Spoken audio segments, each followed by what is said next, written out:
Čaute všetci, vítam všetkých.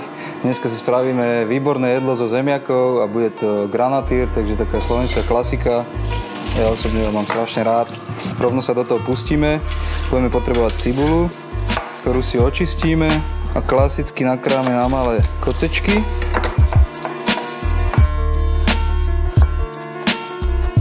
Medzi tým sme si sem do hrnca už dali zohrieť vodu, takže ju posolíme a dáme si uvariť tieto cestovinové fliačky. Budeme potrebovať veľký hrniec, olej, vhodíme cibulu, čím nadrobnejšie ju máme nakrájanú, tým lepšie. A miešame. Takže cibulku necháme pekne zmäknúť.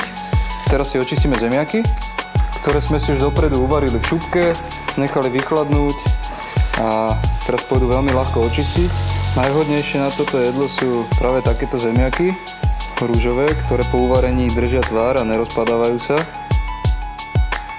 Zemiaky sú výborná vec, veľmi lacné, veľmi zdravé a veľmi chutné. Cestoviny už máme uvarené, takže môžeme zliať. Ešte prelejem studenou vodou. Pustíme sa do zemiakov, ktoré máme očistené, takže ich nakrájame na polku, na štvrťky, a potom na plátky. Cibulku máme opečenú. Opekali sme ju pekne pomaličky, takže vidíme, že je pekne uvarená, ale není vôbec spálená. Bude sladučká. Môžeme pridať zemiaky. Teraz poriadne osolíme.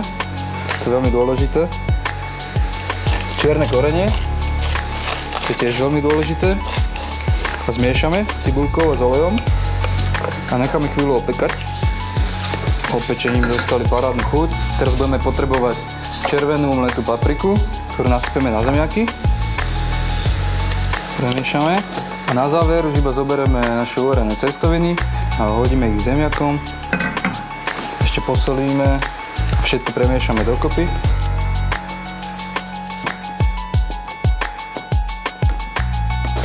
Môžeme vypnúť. A ja ešte nastruhám sír bača. Premiešame. Môžeme rovno servírovať. Veľký tanier.